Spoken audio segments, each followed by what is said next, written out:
the Florida questions pretty soon, but in studying social capital and you know what's happening in social media a couple years ago when I wrote my book, what really occurred to me was that the two systems are they rely on each other, the money, the financial system, and the social currency. Like the social, the intangible wealth creates wealth, and wealth sometimes, well, quite often creates intangible wealth as well. So there's residual effects of this. And what I think was really interesting was, you know, I'm a member of Neighborhood. It's not quite available in Montreal yet. Getting ready, because I sure would like to get to know my neighbors a bit better. It's not necessarily because because I don't have like lots of stuff. But it's because I don't know, in these modern cities, we don't know our neighbors. And there is a problem with that. And it's not just like a social problem. I think it ends up actually affecting our potential success, our potential wealth as well. So Mickey, maybe tie those, you know, what you've seen, maybe you have some stories, you know, that tie back to that. Well, I mean, you know, the idea of neighborhoods initially is, you know, okay, we're going to save money and we're going to, you know, sort of stop throwing so much crap away and buying so much stuff. Like, those benefits are so obvious. But now that it's been up for 6 months or so and people are playing with it and groups are forming and organizations are coming on board, you know, I'm seeing definitely that the third piece, the social piece, is where the real value is. I mean, you know, it's really great to save money, to not buy something when you don't need it, and you know, we all want to be greener, and that's awesome. But the reason people use the site and the reason they use it over and over again is because, hands down, because of the social piece. You know, like I now have in my own neighborhood, I mean, I use it a lot.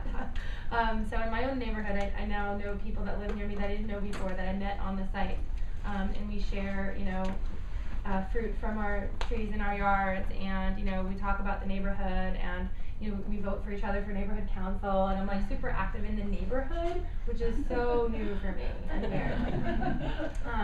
But I really like it, and I feel like, you know, I love Atwater Village stickers on our cars. You know, I want to get one of those, and like, it just feels super attached to place for probably the first time in my life.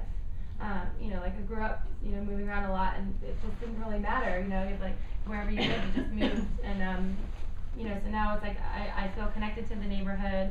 I buy locally when I can. Like, I feel like I'm supporting my neighborhood in ways, and it all sort of came from just interacting on neighborhoods.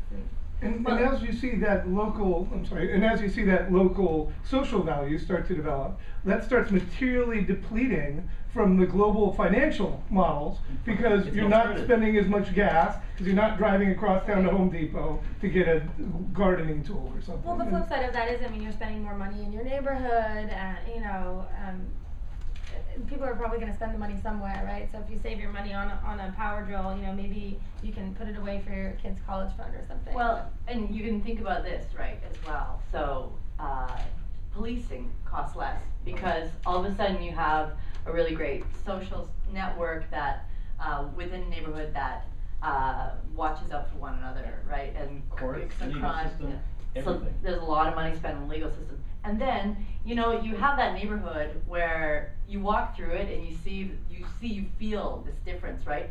Everybody wants to live in that neighborhood. There's a neighborhood like this in Montreal, and they have like these, they get together, they pool their money together, and they have these little like lemonade stands, and they rent fun things for the kids and stuff, and then they all write these little signs about why they love living in that neighborhood. And those houses, right, when they go for sale, are inflated, not because the houses are any better, but everybody wants to live in that neighborhood. People get into bidding wars on that particular neighborhood. So there you go. We have lower legal costs because we have the trust of our neighbors, and then we have everybody wants to live in that neighborhood, so your house price goes up. It's a huge residual benefit.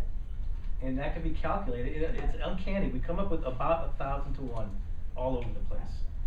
And And then Chris is a pioneer in local social with what he's doing with his community. He's everywhere.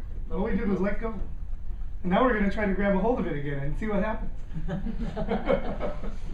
Well, you know, and that's Bull riding, yeah. That's interesting as well, right? The letting go. Maybe you want to expand on that a little bit. And it's really the opposite of what you do with money, right? So one of the things that I've read, I've heard said about social capital is the more you give away, the more you receive, right? Whereas with money, the more you give away, the less you have in your bank account. Well, and I have a problem with the economy of free, and I've been kind of arguing against Chris Anderson's effect on the economy for the last year now, because you have to have mechanisms to convert that social capital into financial capital. And in fact, I was thinking about this relative to actually the lemon bartering for mangoes, right, in the backyard, if that's the sort of thing you do. Because the point at which I have so many lemons, I'm happy for you to take them, because they're going to spoil if you don't take them. But if I was doing it as a fruit stand, or if I was relying on bartering those lemons for me to be able to get enough vegetables to make meals for a week, I would have a different, interaction with the system as a result of this. And it's the same thing with knowledge. It's dependent on the individuals of it. So the ability to have all free information in that market available so people can know what the alternatives are, so that everyone can see each other and see that is really the most important element. That's the key, the alternatives. You have to have two comparisons between social capital and a dollar value and make that judgment based on the difference. And ultimately it comes down to the subjective of the unquantifiable in the individual transaction, which we can look at in aggregate, but it's really up to you what it means. And that's why even when you're doing big M&A acquisitions, the intangibles are considered all the time. How strong the team is, how long they've been there. And a lot of times these aren't necessarily measured, they're just kind of fudged, and you get a feeling and you go for it. Right. And this is what's so interesting about the work that they're doing. They're trying to actually find measures for a lot of these, and to find ways that we actually add that back in, so that when we can start seeing the exchange of knowledge, and in particular I think the element around innovation, around managing a delta in knowledge, how knowledge grows, and the acceleration of that growth, creates some really interesting opportunities. Cool. I'm going to see, are there any questions in the... Yeah, I'm curious about so if you think about either currency, which is very fungible, or like lemons, or objects, they're not as fungible, but there's lots of them that you kind of know what they are. In the case of information, there's so many subtleties in terms of what the information is and how it's used. It may or may not be that fungible. Does that matter? And how do you deal with that? Absolutely.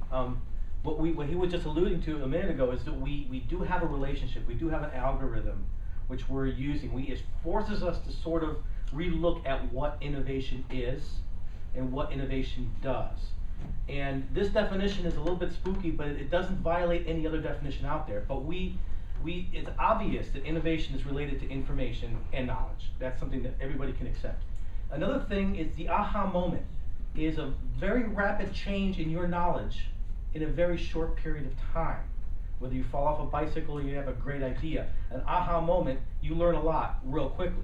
So we can say that innovation is proportional to the rate of change of knowledge with respect to time. Now, if you take any calculus, you could start seeing where I'm going here. Then we say that that knowledge is the rate of change of information with respect to time. So now I've got a differential equation which allows me to relate those three things together. Okay, so yes, if you want to identify innovation, you look for high rates of change of knowledge. And that gives you an opportunity to identify this before it happens. And he went on to say that data would fall before that and wisdom falls after that. So it's a 5-order differential equation. But we carry those three. I'm sorry, I don't want to get too deep.